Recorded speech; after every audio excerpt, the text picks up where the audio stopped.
का संहार कर दिया। इस कथा को यहीं पे समाप्त कर देते। बोले सच्चिदानंद भगवान की। तत्व रूप से अगर आप जानना चाहेंगे, जब नरसिंह भगवान का अवतार होगा तो हिरण्यकशिपु मरेगा।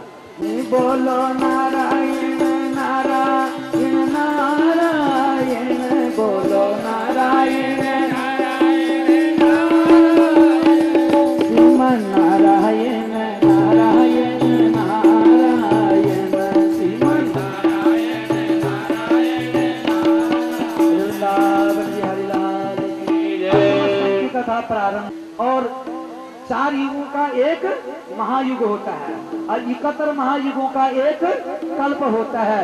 एक कल्प में 14 मनु राज्य करते हैं। हमारे यहाँ अभी 6 मनु ने राज्य कर दिया। 7वें मनु का राज्य हो रहा है जिनका नाम है वैवस्वत मनु। पहले मनु हुए स्वयंभू मनु, दूसरे मनु हुए स्वारोचिष मनु, तीसरे मनु हुए प्रियव्रत के बेटे उत्तम और चौथे मनु हुए तामस, उत्तम तामस। और तामस मनु मनवंतर में भगवान ने हरि का अवतार धारण किया। हरि मेधा की स्त्री के गर्भ से भगवान का हरि का अवतार हुआ और हरि का अवतार धारण करके मेरे भगवान ने गजेंद्र को मुक्त किया। संक्षेप में ये कथा भी सुन लो। बोले सच्चिदानंद भगवान की। बोले राजन आसीत गिरिवरो राजन त्रिकूटाइति विश्रुतः। तो हमारी जो मकान मालकिन थी उसको किसी ने और बैकुंठ से आए गरुड़ में बैठ करके, और यूं ही गरुड़ में बैठ करके मेरे नारायण आ रहे हैं। इधर गजेंद्र ने देखा बिना भगवान को दिए, बोले भगवान कुछ नहीं होते हैं। सोनता सर्वश्रु बलि न गृहीतया तो दृष्ट्वा गरुत्मति हरिं खरुपात चक्रम। अरे उक्षिप्य साम्बुजकरं गिरमाह कृच्छा नारायणाखिल गुरौ भगवान नमस्ते। उस तालाब में से एक कमल को निकाला, मेरे गोविंद के चरणों में अर्पित कर दिया। तू मुझे देगा तो मुझे तुझे दूंगा। भगवान को कमल दिया। भगवान ने अब सुदर्शन चक्र से गगन मंडल से ही ग्राह का सिर काट दिया, गजेंद्र को मुक्त कर दिया।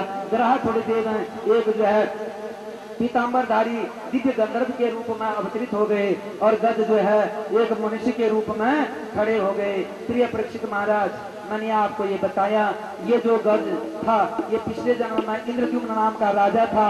ये मलयाचल पर्वत में तपस्या कर रहा था। उधर से अगस्त नाम के ऋषि गए। इसने अगस्त नाम के ऋषि को नमस्कार नहीं किया, इसलिए अगस्त ऋषि ने साफ दे दिया था कि जंगल में रहकर तेरे जंगली जानवरों की तरह बुद्धि हो गई, इसलिए कुंजरी में आप में यार तू हाथी बन जाएगा। ऐसा मनोन्मत हुआ है। साप को सुन करके महात्मा जी से उन्होंने प्रार्थना करी। बोले जब मेरे भगवान हरि का अवतार होगा तब तुम्हारी मुक्ति होगी। तो उस ऋषि के साप को दूर करने के लिए मेरे भगवान हरि का अवतार हुआ। और ये जो ग्राह था ये हुहु नाम का गंधर्व था। गंधर्व जल में कीड़ा कर रहा था। एक दिन देवल नाम का मुनि वहां नहाने के लिए गया। इस हु नाम के गंधर्व ने उनके पैर को पकड़ दिया। देवल ऋषि ने कहा मेरी संध्या का समय हो रहा है, मुझे छोड़ मुझे छोड़। नहीं छोड़ा। बोले जल जंतु की तरह तेरी बुद्धि हो गई है, जा मैं तुझे साफ देता हूँ तो ग्राह बन जा। तो क्षमा याचना करी। तो बोले ऋषि तो अनुग्रह करते हैं, जब मेरे भगवान हरि का अवतार होगा तो बोले तब तेरा मोक्ष होगा। इसलिए भगवान ने उनको मोक्ष कर दिया। और तात्विक रूप में मैंने आपको बताया कि ये संसार, ये जो है त्रिकूट पर्वत, ये सरोवर शरीर है। गजेंद्र तुम और हम सब जीवात्मा हैं और हमारे बेटों को लालने पालने में लगे हैं। उस मृत रूपी ग्रह को हम देख नहीं रहे हैं, इसलिए उसको याद रखना, भगवान के नाम से उसको दूर कर देना। बोले वृंदावन बिहारी लाल की। 5वें मनु हुए रैवत मनु, 5वें मनु हुए रैवत मनु और 6वें मनु हुए चाक्षुष मनु। और चाक्षुष मनवंतर में मेरे भगवान ने जो है अजित का अवतार धारण करके देवताओं और दैत्यों से समुद्र का मंथन किया था। राधे श्याम वंदना सीता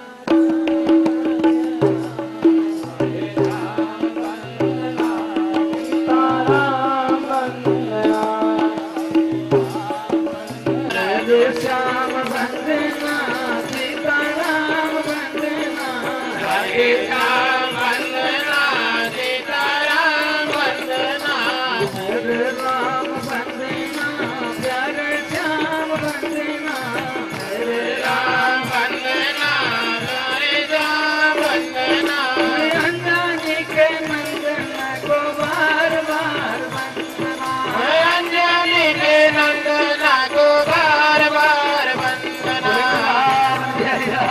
आइए, छठवें मनवंतर में अजित का अवतार धारण किया मेरे भगवान ने।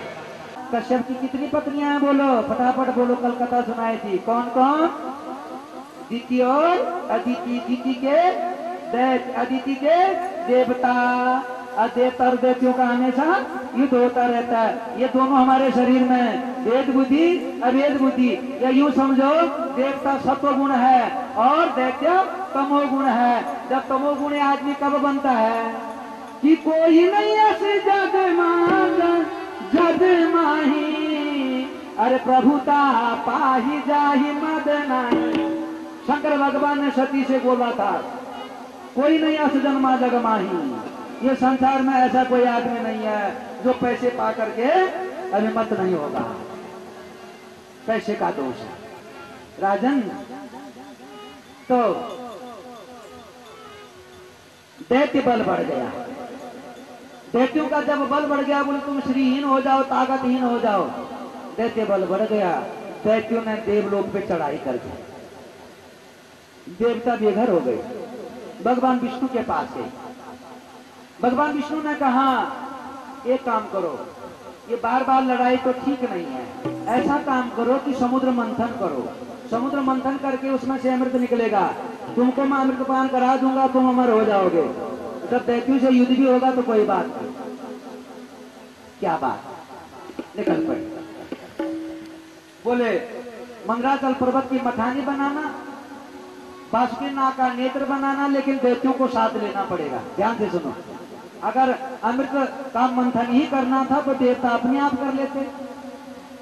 देवता अपने आप ही। जब तक क्रोध नहीं आएगा तो आदमी भक्ति कहां करेगा? जब तक अहंकार नहीं होगा तो सत्संग में कहां जाएगा?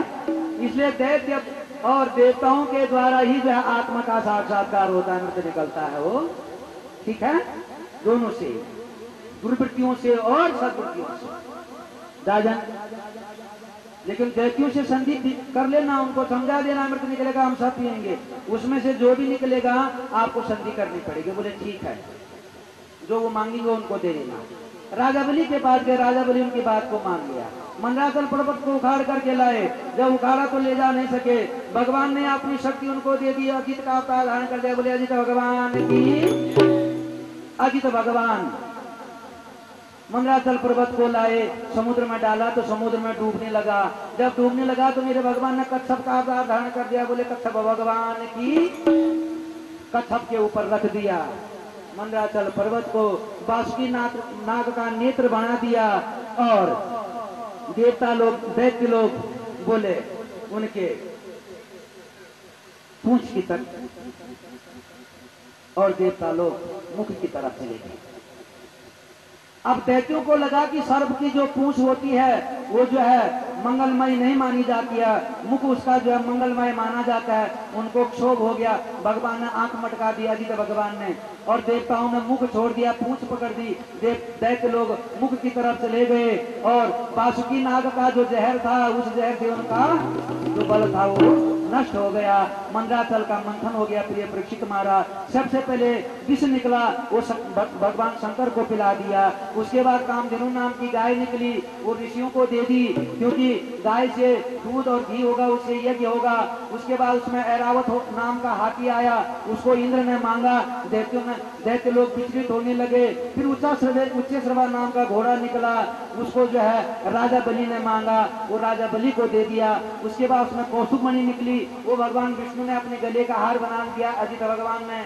उसके बाद उसमें पारिजात नाम का वृक्ष निकला, उसको इंद्र ने मांगा, वो स्वर्गलोक का वृक्ष बन गया। उसके बाद उसमें से 8वां तत्व निकला, साक्षात लक्ष्मी जी समुद्र से निकली। लक्ष्मी जी जब निकली तो समुद्र आया, समुद्र ने अपनी बेटी का विवाह मेरे नारायण के साथ कर दिया। बोले लक्ष्मी नारायण भगवान की संक्षेम कथा सुना रहा हूँ। नारायण का विवाह लक्ष्मी जी के साथ। लक्ष्मी 2 प्रकार की होती है। ये लक्ष्मी जो है शापित लक्ष्मी है, इसकी कथा विष्णु पुराण में आती है। ये भृगु की बेटी है, जिसका जो समुद्र ने जिस लक्ष्मी का विवाह किया था वो भृगु की बेटी है। ज्यादा पढ़ना हो तो विष्णु पुराण करा लेना मेरे से। बोले वृंदावन बिहारी लाल की। तो ये लक्ष्मी, एक जो लक्ष्मी रहती है बैकुंठ में, वो नित्य लक्ष्मी है, अब ये तुम भी लक्ष्मी, तुमको गृह लक्ष्मी बोलते हैं, बोले सच्चिदानंद भगवान ये बात है। लक्ष्मी का कई स्वरूप है, तो लक्ष्मी का विवाह नारायण से हो गया। उसके बाद उसमें से अप्सराएं निकली, वो देवताओं ने ले ली। उसके बाद उसमें से बारुणी नाम की कन्या निकली। बारुणी का मानी होता है शराब, बोले वृंदावन बिहारी लाल की। जब शराब की बोतल, जब शराब का कलश उसमें से निकला, दैत्यों के जीभ से लाल टपकने लगे, बोले सच्चिदानंद भगवान की। भगवान ने आंख मटका दी, भगवान ने कहा इन्हीं को दे दो। वो जो शराब का कलश था, जो मदिरा का कलश था, वो दैत्यों को दे दिया, बोले वृंदावन बिहारी लाल की।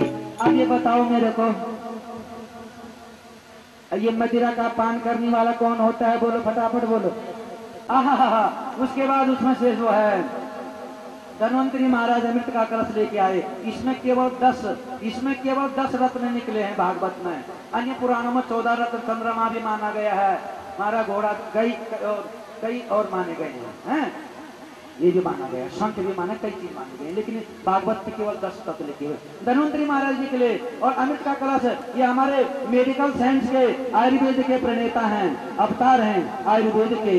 और अमृत कलश निकला, अहम पूर्वम न त्वम, झगड़ा होने लगा, पकड़ने लगे, ये आपस में पकड़ने लगे। आजकल जो कुंभ हो रहा है ना हरिद्वार में, तो तुमने टीवी में जो सुना होगा, बिल्कुल गलत स्टेटमेंट दे रहे थे, बोले वृंदावन बिहारी लाल की। बोले समुद्र से जब अमृत निकला था तो देवता कहीं नहीं भागे थे।